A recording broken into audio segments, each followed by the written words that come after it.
So, you finally made it. I hope you're ready, because this is it. Ready to finish your journey, of course. You've come far, but every path ends somewhere. This is the Charred Conclave, a graveyard for druids, burned alive as scapegoats for the Red Death. It's a reminder of what happens when people fear what they...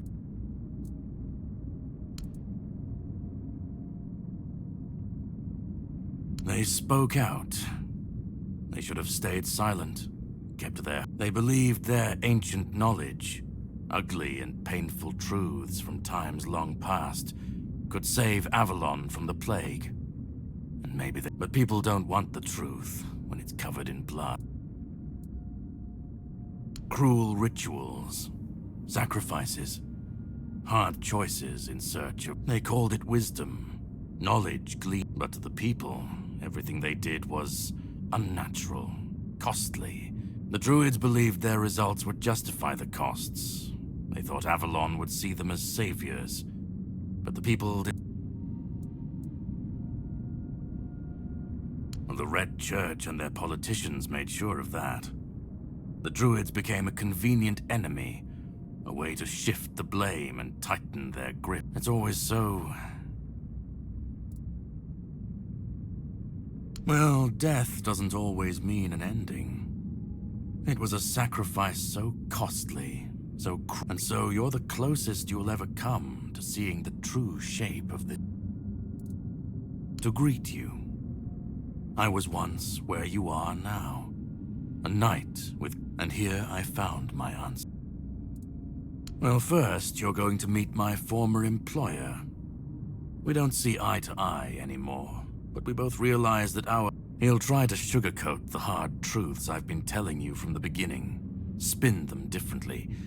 Why waste time here talking about it when you're just a step from the... Just remember. Once you've stepped through, there's no going back. But if you've come this far, I suppose you already knew that. Go on. Go on.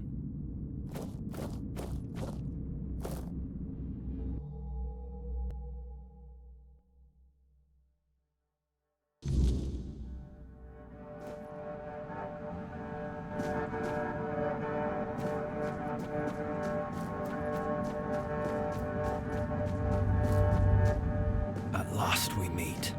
I've heard much about you. Your choices, your determination. Caradoc isn't easily impressed, but he was impressed with you. Few dared to seek the truths buried in Avalon's shadows. Fewer still make it this far. I was the first. Caradoc followed when and now, here you are. Oh, forgive my lack of manners. I am Orin, the last apprentice of Merlin. I've carried the weight of this land's secrets longer than I care to admit. But names mean little. What matters is the task before us. What lingers here, it's older than Avalon. Older than anything we know. Its purest form, raw potential, unshaped by anything but it. Oh, precisely the opposite of what Caradoc wants. I want you to help me Ridiculous, I know. But yes, that's what it boils down to. Ultimately, though, both are... Yes, please let me... By the end of his life, Arthur became obsessed with his legacy.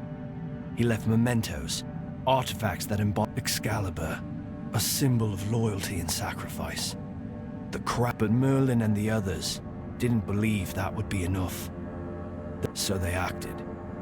When the king died, his soul wasn't allowed to move on. It was a clever solution, but ultimately... They feared losing what Arthur represented more than losing Arthur himself. They thought the king's essence would endure, if bound to his relics. You can't pick and choose with a soul, but that's exactly what Merlin did. He focused on 3, he left out 2 pieces. One tainted by the Four Dwellers' magic, was deemed too dangerous. The other was his humanity. Merlin thought compassion and doubt were weaknesses, unfit for a king. Without them, Arthur became hollow.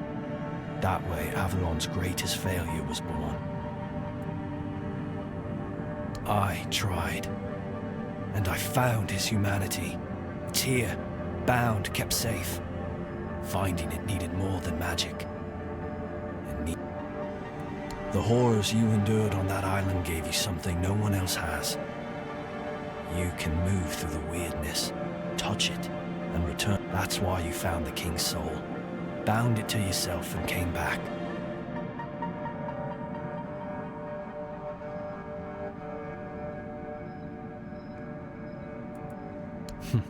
You flatter me. No, I couldn't have predicted all of that. I merely nudged the red church in the right. I can see you're still doubting me. I want to bring back our king, whole and complete.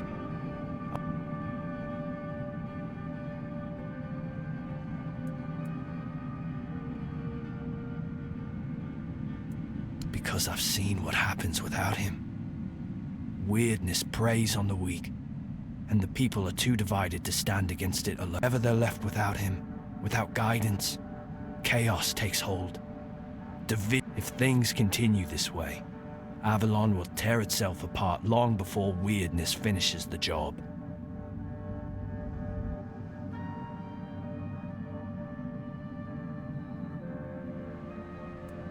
Then Avalon falls, and with it, everything we fought. Help me bring the king back, whole and complete. Now you need to go further. I made my case. This is the only way for...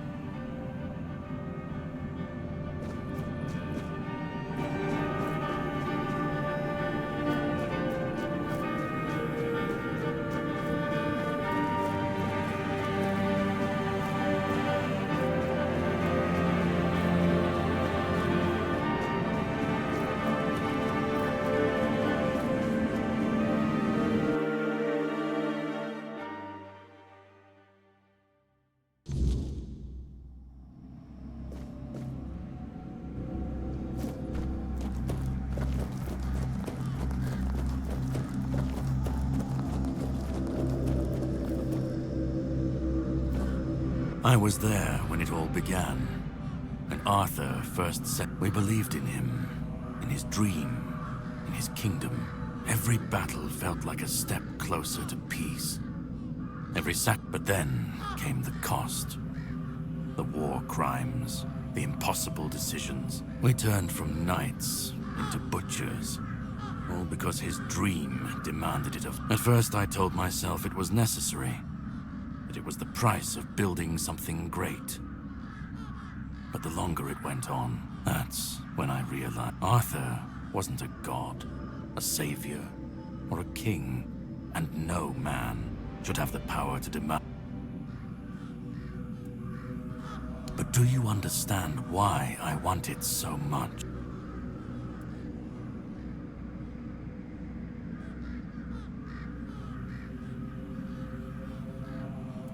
I'd like to believe that after 600 years I've moved. You need to understand that people thought, and still think, that he was more than human.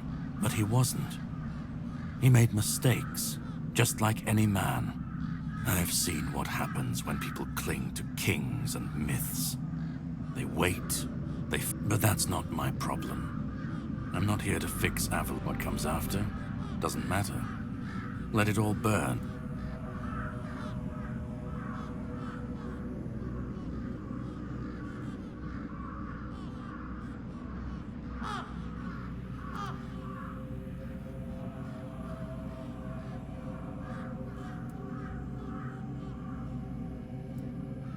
Then let it.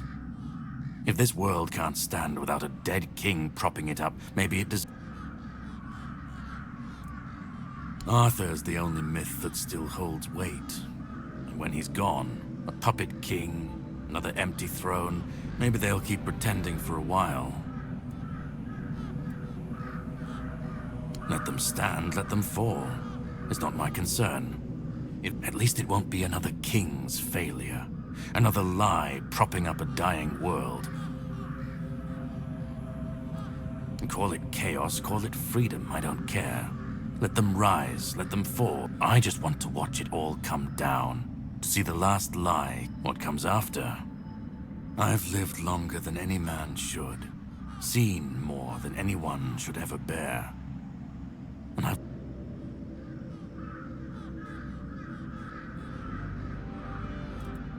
And we'll never know if that's true, because we've never tried. And who ever said that we were meant to survive the weirdness at all? We were fools to tamper with forces we did, resurrecting Arthur, infusing him with powers of the weirdness.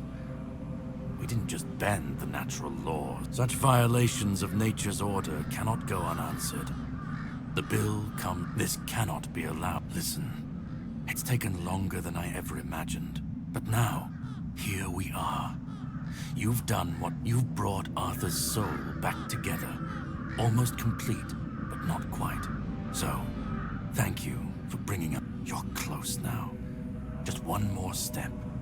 The last fragment of Arthur's soul, and then we'll meet again. Go. Find the last piece, and let's end this. Go.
You've come. The one, please, don't come any closer. Don't force me to think about coming back again. Just let me finally die. Because I've had enough. Enough of being torn apart and stitched back together. Enough of being... Do you know what it is like to be a king of nothing? To see the people you swore to protect suffer because of your... I've seen towns burnt to the ground, families destroyed, all because someone thought it would serve. I've been dragged through every dream, every lie they've built around me. And I'm tired. Tired of the weight. And most of all,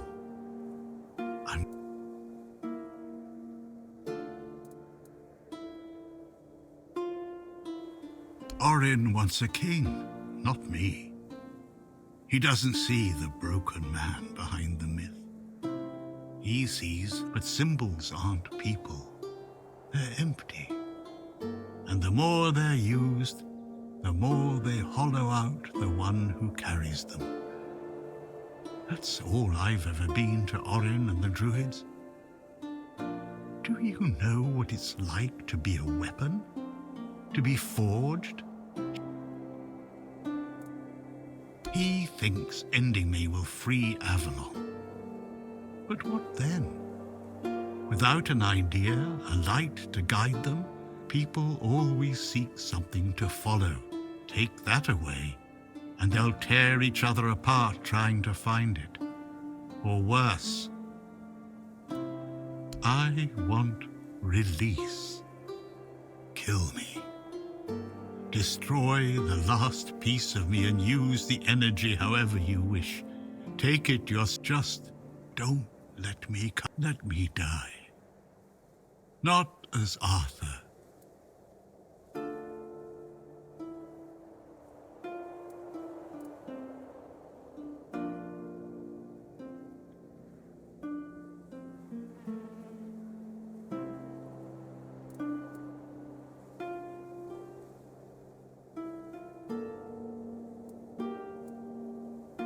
Another way? There's always another way, isn't there? But please, not for me. I don't care. Do you know how freeing that is? To finally not care what happens next? To not feel the burden of all my failures. To not see my memory tarnished. My plans go to not see the suffering my name causes.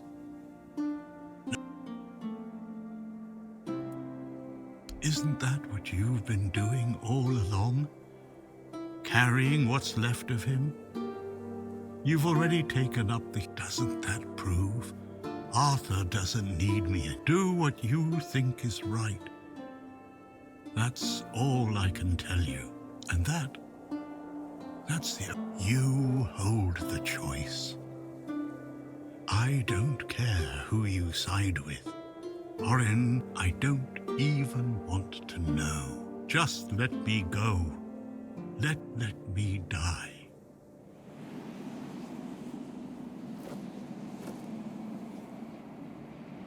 Let me go.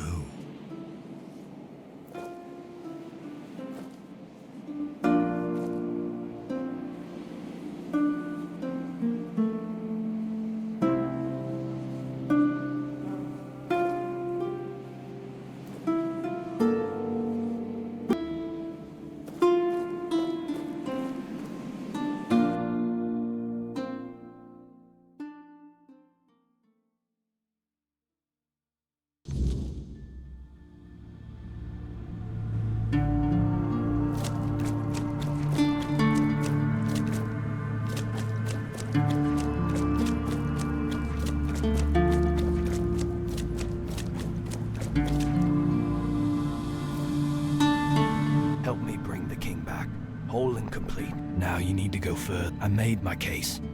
This is the only way.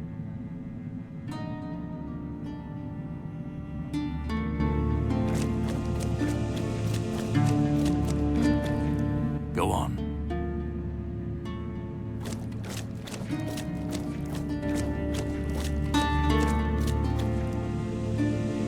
Let me go.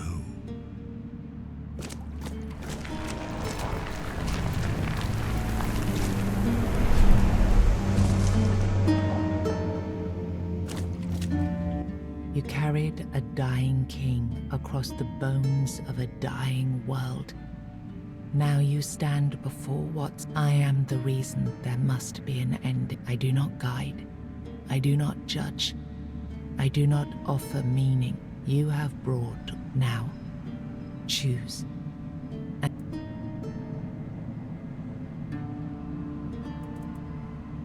You will vanish into the story you chose to restore. You will break the frame, and what follows will not remember you. You will be seen. You will be followed.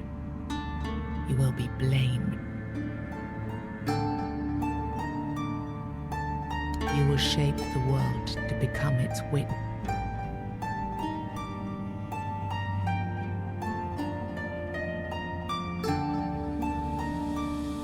Who do you have in mind?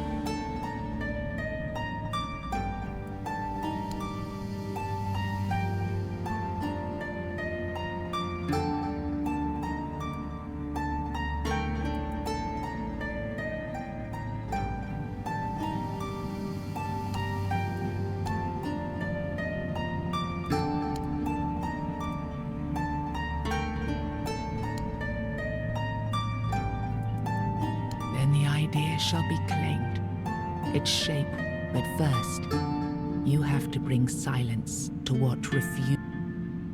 If this is what you want, then take it, my friend. But promise me you will learn from my mistakes.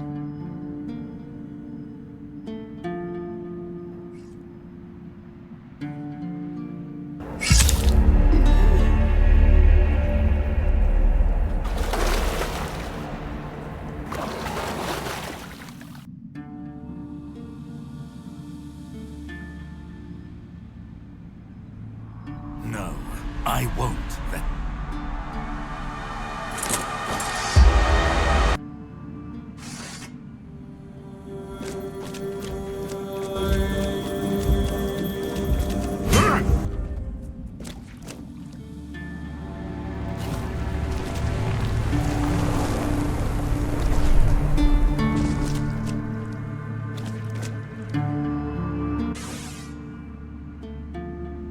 You think any other human could wield this power?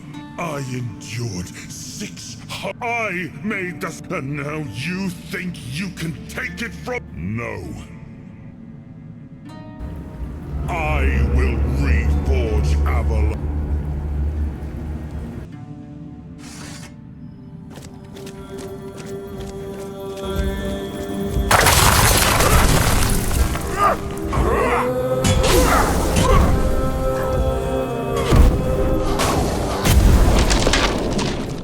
You took Arthur's power for yourself. Whatever drove you, need, ambition, or will alone, the strength of a king was now yours to command. Maybe you weren't ready. Maybe nobody ever is. But you decided to try. It's a heavy thing, trying to do right where others have failed. Still, you stepped forward, carrying the soul and every choice that brought you here.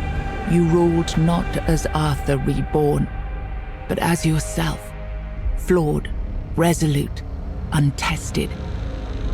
Avalon changed beneath your hand, and history will decide what that truly meant. With One Eye and Captain Brandon working side by side, the South found a peace it hadn't known in years. The roads stayed open, the fields were guarded, and the people finally felt safe. No longer bound to Camelot or the Knights of the Round Table, it became a land ruled by its own people on its own terms. The men here stayed in Kuenacht, but Yvain failed to rally the minds and hearts needed for his Grail quest. With no clear leaders and rising tension, both Kuenacht and Camelot grew fragile, drifting toward division, with no one left to hold the line. You awakened the giants, only to command their end, leaving no power behind for either side to claim. Without their strength, the balance held, but the divide between Camelot and the Dal Rita remained, wide, bitter, and far from settled. Fergus was named the new Galahad the Loyal. With One Eye and Brandon unable to rally the Dal Rita of the Forlorn Swords, the South remained divided. Fergus prepared Camelot's forces to reclaim the region by strength, determined to restore unity through conquest if necessary. The captain led the South to independence, breaking all ties with Camelot. Under his rule, the Horns of the South flourished. Merchants, pilgrims, and adventurers returned to the roads, and prosperity once again reached the far corners of the land. One Eye ruled the South with the Horns of the South at his side. The Dal Rita, the Forlorn Swords, remained divided, leaving the South strong but isolated. Without wider unity, his rule endured for a time. The future beyond his leadership remained uncertain. Nianta left Kuenacht with Yvain, and her fate remained unknown. Yet among the people she once served, Tales of her devotion and courage endured, and her name was remembered with respect. Maggot chose to remain in Kuanak, and the people stayed with him. Over time, they grew to trust him and often sought his wisdom. In time, he took on an apprentice, planting the first seeds of a new druidic tradition. Eufre left Kuanak alongside Yvain, despite concerns about his age. His fate remained unknown, but the people admired him for finding purpose at the end of his life and spoke of him with lasting respect. Ailey turned to the merchants for support, and for a time the hospital prospered. But when they began charging patients for care, she walked away and opened her own small practice, refusing to serve profit over healing. Ingrid turned away from the eternal sleep, choosing life over dreams. In time, she began to rebuild the Thoid among the living, planting the first seeds of a new future for her scattered people. Under Dav Hamra's leadership, the Ulf grew stronger but more isolated. The tribe and the Stone Wardens became one, bound by a new symbol of strength, a steady hand against the chaos beyond their borders. You accepted the mycelium's offer and let the spores consume Sagramor's body. Now the kingdom lies under fungal control, its people connected, obedient, and slowly fading into the roots that feed the spores. After returning to Camelot, Killian lived quietly for a time. When he vanished, few asked questions. Unsettling rumors had always followed him, and most preferred not to remember.